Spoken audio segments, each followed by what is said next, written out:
Hello and welcome back to the channel, and in today's video I'm going to show you how to edit your photos using Lightroom Mobile.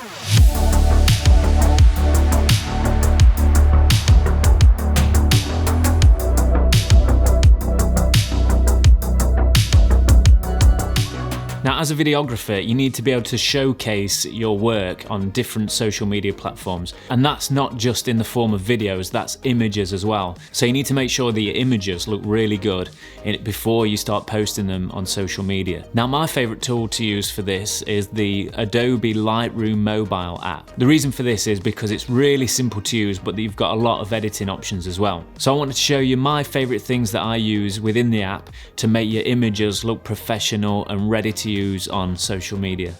Now, a few weeks ago on Instagram, I asked you all to send in your photos so that I can edit them in this video, and I got some great photos sent through, so thanks to everybody that did send in your photos. I really appreciate it. Unfortunately, I don't have time to edit everybody's photo on the video today, but I will include the before and after at the end of the video, along with the Instagram handle, so you can go and check out everybody's work, show some support, give the photos a like, and whatever else it is you do on the socials. Right, so let's have a look at how Lightroom Mobile works and what I typically adjust when I'm editing a photo. So I've got this image here that I filmed in golden hour the other day, and I want to give it that golden hour glow, that pinky orangey glow. So at the bottom here, you just scroll along and that's all your different settings.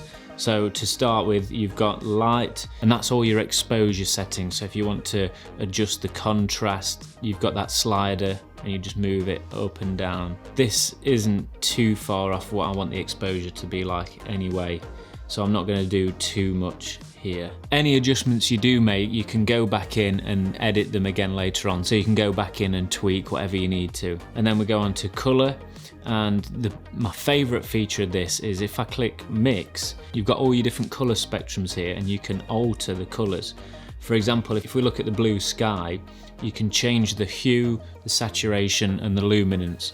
So I can take this light blue sky and make it more purple, or I could go towards the teal, and then you've got your saturation. I could completely desaturate it there, take all the color out, which looks cool, but it's not the look I'm going for. Just gonna leave it around there.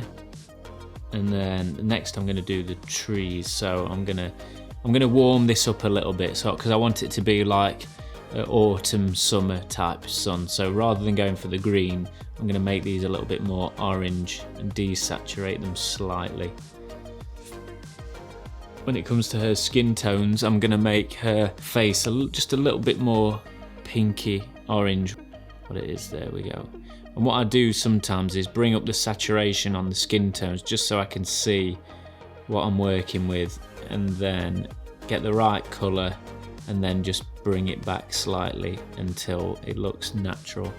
And then if you find that your subject is underexposed, what you could do is bring up the luminance value and brighten it slightly. But in this example, because the sun is setting, I'm just going to leave it where it was, that nice warmth. I think that's about it for that bit, and then I'm going to go and bring the tint up just to bring a little bit of that pink glow from golden hour in there, and then maybe add a little bit of warmth in the temperature, not too much. You could bring it down a little bit and that's got a nice cool vintage look to it, but I'm just going to go for a more natural glow. Bring the pink in a little bit more. These values here are just the overall image, so if we're adding temperature and tint to it, that affects the whole image.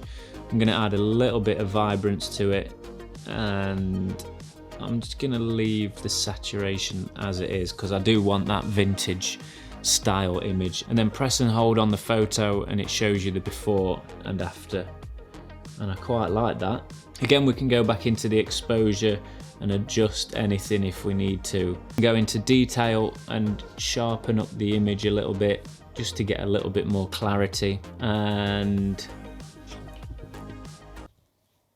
here comes the sausage. Here he is, Jonesy boy. Now in the effects column, this is where you can add your vignette, but although because she's nicely framed with the trees anyway, so I'm not going to add the vignette, but we've also got texture and clarity that we can play with. I do like the clarity, but with this image I want to keep it, well, in fact I will add a little bit. I don't want it to be too sharp. See, I've zoomed in there so you can see a bit more clearer what you're working with, but I don't want it to be too sharp because I want a nice vintage look. That's what I'm going for. I'm just going to add a little bit more of that pink in the tint, just a tiny bit more warmth as well. There we go. So I like that. And what we can do now is we can go ahead and save that as a preset. So if you tap the three dots in the top right corner of the screen and then go to create preset, give it a name, golden hour, and you can add all the attributes that you want to be saved into that preset, so that when you come to editing another photo, you can add that preset. So let me just show you. So if I reset that back to normal, and then you go across here to presets and then search for golden hour. There we go, that applies that preset, nice and simple. Another thing you can do is copy and paste the settings. So if you've got a group of photos that have got a similar look about them, rather than editing them all separately, you can copy and paste the settings. So that saves you some time. So you just go to the three dots, copy setting, hit the tick, and then let's go over to another photo that's similar, and then click the three dots, paste setting, and there you go. Simple as that. I just want to show you how cool this detail setting is. So if you go over to effects, bring the texture up. Look at how it just brings out the detail in that sand, and then the clarity even further. So it adds even more contrast into the detail. It just makes that image stand out even further. Look at that. It's like really cool modern look. So now that I've showed you the main features that I use on Lightroom Mobile, I'm going to go ahead and do a time lapse of editing your photos.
So that is it. That is the Lightroom mobile app. They're the main features that I use it for. It just gives that extra edge to your images and your photos before you go and post them on social media.